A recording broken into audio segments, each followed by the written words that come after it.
मेरा मानना ये है कि समाज को जो नुकसान हुआ है वो काफ़ी, जो डेरा सच्चा सौदा के पक्के श्रद्धालु हैं उन पे तो शायद 0% भी फ़र्क नहीं पड़ा है, लेकिन जो समाज के मेन भलाई कार्य थे वो रुक गए हैं काफ़ी हद तक। दोस्तों, फैक्ट आई की तरफ से मैं रमेश कुमार, हम पहुंचे हैं ईटा फर्स्ट ग्रेटर नोएडा के एक सेक्टर में, जहां पर कि डेरा सच्चा सौदा के श्रद्धालुओं द्वारा एक धार्मिक नाम चर्चा का आयोजन किया गया है। फैक्ट आई आपके साथ सीधे रूबरू करवाएगा डेरा अनुयायियों को, उनसे जुड़े लोगों को। तो हमारे साथ जुड़ चुके हैं एक सज्जन। सर, आपका नाम बताएं। मेरा नाम रजनीश सिंसा है। रजनीश जी, कितना पढ़े लिखे हैं और आप क्या करते हैं? जी, मैं मास्टर डिग्री की हुई है मैंने, और मैं पेशे से एक सिविल इंजीनियर हूँ। आप पेशे से सिविल इंजीनियर हैं, मास्टर डिग्री की हुई है आपने। जैसा कि मीडिया ने भी अपने चैनलों में दिखाया था और अफवाहें उड़ाई थी सोशल मीडिया पे भी कि जो डेरा श्रद्धालु हैं वो कम पढ़े लिखे हैं, अनपढ़ लोग हैं, सीधे साधे लोग जुड़े हुए हैं। जैसा कि आपने बताया कि आप सिविल इंजीनियर भी हैं, तो आपको क्या लगता है कि मतलब किस तरीके के लोग डेरा सच्चा सौदा से जुड़े हुए हैं? देखो, जो लोग सभी डेरा सच्चा सौदा से जुड़े हुए हैं, ऐसा नहीं है कि सब वेल एजुकेटेड नहीं है, एजुकेटेड भी हैं, डॉक्टर भी हैं, इंजीनियर्स भी हैं, काफ़ी हाई फाई सोसाइटी से भी हैं। सभी लोग समझते हैं कि काफ़ी हद तक जो गुरुजी के साथ जुड़े हैं कि उन्होंने गुरुजी को देखा है, समझा है, तभी वो उनके साथ हैं, कि वो 100% पॉजिटिव है और ठीक है, समाज को एक नई दिशा दे रहे हैं, इसलिए उनके साथ है। डेरा सच्चा सौदा से जुड़ने के बाद आपकी निजी ज़िंदगी में क्या बदलाव आए? देखो, मेरी निजी ज़िंदगी में जो सबसे बड़ा बदलाव आया है, मैं ये मानता हूँ, हमको गुरुजी ने ये प्रेरणा दी है कि एक तो सही रास्ते पे चलना। सबसे पहले तो जो हम डेरे में जाते हैं, कोई भी बंदा जाता है, तो गुरुजी जब हम नाम शब्द लेते हैं उसी में हमको 3 वचन देते हैं।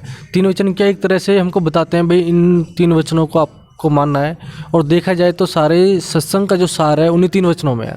सबसे पहले गुरुजी बताते हैं कि भाई मांस, मीट, मछली और ये शराब नहीं पीना, क्योंकि कोई भी आदमी जो नशा करता है उसकी बुद्धि जो है थोड़ा काम करना बंद कर देती है। अगर आप साइंस की भाषा में देखें तो हमारा जो माइंड है वो डेवलप नहीं हो पाता है ना। और दूसरी सबसे बड़ी बात है जो गुरुजी बताते हैं कि कोई भी अगर लड़की है, मान लो अगर रिश्ते में आपसे बड़ी है तो उसको माता या बहन के समान मानना, बराबर की है तो उसको बहन के समान मानना, छोटी है तो उसको बेटी के समान मानना। जो गुरुजी सबसे बड़ा हमारी लाइफ में चेंज आया, ये देखने को मिला है।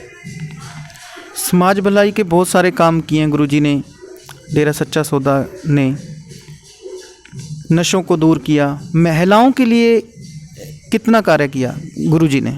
महिलाओं के लिए गुरुजी ने काफ़ी सराहना कार्य किया है। सबसे पहले तो गुरुजी ने जो एक जिसको हम थर्ड जेंडर बोलते हैं, है ना, एक तरह से अगर मैं हिंदी में बोलता हूँ जो किन्नर बोलते हैं, उनको समाज में लाने के लिए गुरुजी ने सबसे पहले तो सुप्रीम कोर्ट में केस लड़ा और उनको थर्ड जेंडर का दर्जा दिलाया।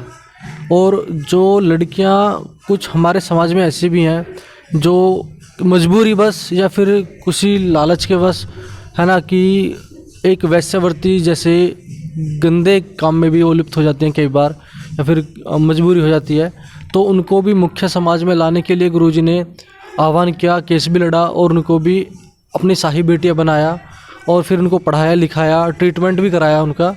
और उनका अच्छे अच्छे जो नौजवान हैं, अच्छे अच्छे घरों के जो पढ़े लिखे हैं सब, उनसे उनकी शादी भी कराई, है ना। और गुरुजी ने और भी बहुत सारे कार्य किए हैं। जैसे कि अगर आप आश्रम में जाओगे, सिरसा आश्रम में, तो जो अनाथ बच्चा थी, जो भ्रूण हत्या के थ्रू जिनको मार दिया जाता था, गुरुजी ने उनको अपनी बेटी के रूप में अपनाया, पढ़ाया लिखाया। और आज ऐसे भी हमारे मतलब साहिब बेटी आश्रम के नाम से आश्रम बनाया। और आज ऐसी भी बेटियां हैं उनमें से जो एशिया में ओलंपिक में गोल्ड मेडल तक लेके आई हैं। महिलाओं के लिए बहुत सारे कार्य किए गुरुजी ने। आज भी जब कभी कोई कार्य करना होता है तो जैसे आप लोग करते हो, तो इसकी सूचना आपको कैसे मिलती है? देखो, कोई भी संस्था हो उसको चलाने के लिए एक सिस्टम की आवश्यकता होती है ना। और ऐसे ही हमारे डेरे में चलाने के लिए एक सिस्टम बनाया हुआ है ना। उसमें ब्लॉक वाइज पूरे, जैसे अपना मान लो आप उत्तर प्रदेश को देखोगे तो उसको छोटे छोटे ब्लॉकों में बांटा हुआ है। ब्लॉकों में उनमें जो सेवा करने के लिए 45 मेंबरों को चुना हुआ है।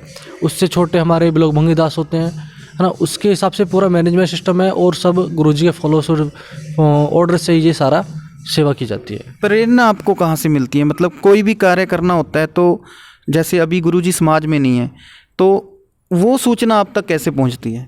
वो सूचना भी हमें गुरुजी के थ्रू ही पहुँचती है और डेरे के थ्रू ही हमारे यहाँ पास वो सारी सूचनाएं आती हैं।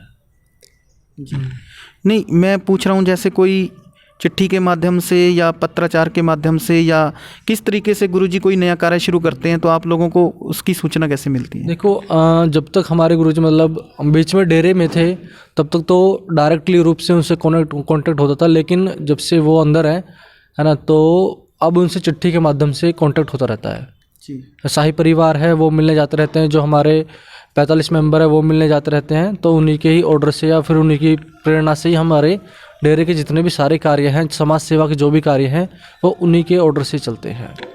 मीडिया में एक बातें चली थी कि डेरा सच्चा सौदा में महिलाएं सेफ नहीं हैं या वहाँ पे गुफा है, इस तरीके के वहाँ गलत कार्य होते हैं, तो इसके बारे में आप क्या कहना चाहेंगे? देखो, मैं एक छोटी सी बात बोलना चाहूँगा। वहाँ गुफा नाम की कोई वैसी गुफा नहीं है कि जैसे उसको कोई पत्थर काट के गुफा बना दी, इस टाइप की कोई गुफा नहीं है। आप जैसे अपने घर को कोई भी नाम दे सकते हैं, मान लो आपने अपने घर को कुछ भी नाम दे दिया, जैसे कि अग्रवाल हाउस, इस तरह का हाउस, जो पिताजी के सीधा सिंपल सा एक रूम है, उसको वो गुफा बोलते हैं। नॉर्मल सी बात है, उसमें ऐसा कुछ भी नहीं है। हम लोग भी जाते हैं, सेवा करते हैं, सारे काम करते हैं, है ना, उसमें ऐसा कुछ नहीं है। और जहाँ तक महिलाओं की सेफ्टी का सवाल है, हमारा पूरी फैमिली जाती है और जितने भी डेरे से लगभग 5 करोड़ लोग बाग जुड़े हुए हैं वो सभी जाते हैं। वहाँ पे हर चीज़ ओपन है, ऐसा मतलब सेपरेटेड कुछ नहीं रखा गया है। तो ये लोगों की गलत धारणा है कि अगर जिसको भी लगता है कि हाँ भाई अगर ऐसा कुछ है तो जाके देख भी सकता है। वो हमारा डेरा सच्चा सौदा है, वो पूरी मानवता के लिए खुला हुआ है। समाज में जैसे अभी गुरुजी नहीं है तो कितना फ़र्क पड़ा है, कितना अंतर आया है जो कार्य पहले चल रहे थे डेरा सच्चा सौदा की तरफ से, या समाज को कितना नुकसान हुआ है उनके 2017 के बाद उनके जाने से? मेरा मानना ये है कि समाज को जो नुकसान हुआ है वो काफ़ी, जो डेरा सच्चा सौदा के पक्के श्रद्धालु हैं उन पे तो शायद 0% भी फ़र्क नहीं पड़ा है, लेकिन जो समाज के मेन भलाई कार्य थे वो रुक गए हैं काफ़ी हद तक। जैसे हमने डेरा सच्चा सौदे ने सबसे बड़ा जो मतलब समाज कार्य किया वो था सफाई अभियान। हमने डेरा सच्चा सौदा ने लगभग देश के हर एक बड़े शहर में, दिल्ली, बम्बई और हरिद्वार, है ना, जहाँ भी बड़े बड़े शहर हैं, यहाँ तक कि गंगा को सफाई करने का भी जो जिसको सरकार आज तक साफ़ नहीं कर पाई थी वो डेरा सच्चा सौदा ने करके दिखाया। ऐसे काफ़ी बड़े कार्य थे जो सफाई अभियान जैसे, वो थोड़े रुक गए हैं अभी सुनने में आया था न्यूज़ चैनलों के थ्रू और सोशल मीडिया पे भी, और जो प्रिंट मीडिया है वहाँ पे उस पे भी दिखाया गया था कि पंजाब में कोई धार्मिक ग्रंथ की बेअदबी के आरोप भी पूज्य गुरुजी पे लगाए जा रहे हैं या फिर डेरा सच्चा सौदा के श्रद्धालुओं पर लगाए जा रहे हैं। किस तरीके से देखते हैं इसको? नहीं, ये जो आरोप है बिल्कुल सरासर मनगढ़ंत ग्रंथ है और इसमें 1% भी सच्चाई नहीं है ना।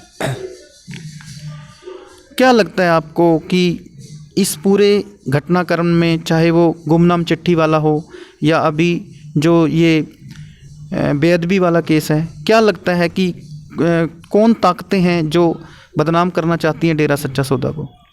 जो सबसे बड़ी ताकतें हैं वो जो ड्रग माफिया हैं, है ना, उस टाइप के जो लोग हैं जो नहीं चाहते कि समाज सुधरे, है ना, उनका जो कारोबार है वो लो लेवल पे आए, है ना, जो वेश्यावृत्ति कराते हैं, वेश्यावृत्ति के जो बड़े बड़े ठेके हैं उनको चलाते हैं, ये सभी जो बड़ी बड़ी कंपनियां हैं या फिर बड़े बड़े लोग हैं वो नहीं चाहते कि हमारा डेरा सच्चा सौदा फिर से दोबारा से ये काम को करे।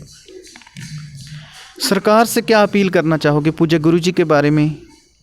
देखो, मैं सबसे बड़ी गवर्नमेंट से यही अपील करना चाहूँगा कि गुरुजी जैसे महान आदमी को, है ना, महान आदमी या महामानव, आप जो भी चाहें बोल सकते हैं, है ना, उनको समाज में जल्दी वापस लाने का मौका दिया जाए ताकि फिर से बड़े बड़े लेवल पे जो मानवता भलाई के कार्य हैं वो किए जा सके, है ना, जैसे कि सफाई अभियान हो गया। और जैसे कई बार हमारे गुरुजी ने एक वेलफेयर फोर्स भी बनाई है, लोग बाग उसको झूठा नाम देते हैं, है ना। उसका वेलफेयर फोर्स का अगर हिंदी में आप मतलब निकालेंगे तो उसका शाब्दिक अर्थ यही निकलेगा कि दूसरों की सेवा करना। वेलफेयर मतलब सामाजिक कार्य करना। उस फोर्स ने जहाँ पे जहाँ पे आपदा आती हैं, जैसे कि कहीं पे बाढ़ आ गई। अभी उत्तराखंड में काफ़ी बड़ा बाढ़ आई, केदारनाथ जो मंदिर था वो पूरा ढह गया। वहाँ पे हमारे 150 श्रद्धालु गए, पूरा उनको रेस्क्यू ऑपरेशन करा। और जैसे उड़ीसा में बाढ़ आई और अभी बिहार में भी पीछे बाढ़ आई है ना। तो ऐसे जो मानवता भलाई के वो कार्य है ना, वो एक अब बड़े ज़ोर शोर से फिर से दोबारा से स्टार्ट किए जा सके। धन्यवाद। ये थे रजनीश जी, जिन्होंने सारे सवालों के जवाब बड़ी ही सरलता से बेबाकी से दिए। फैक्ट आई चैनल आपका बहुत बहुत धन्यवाद करता है।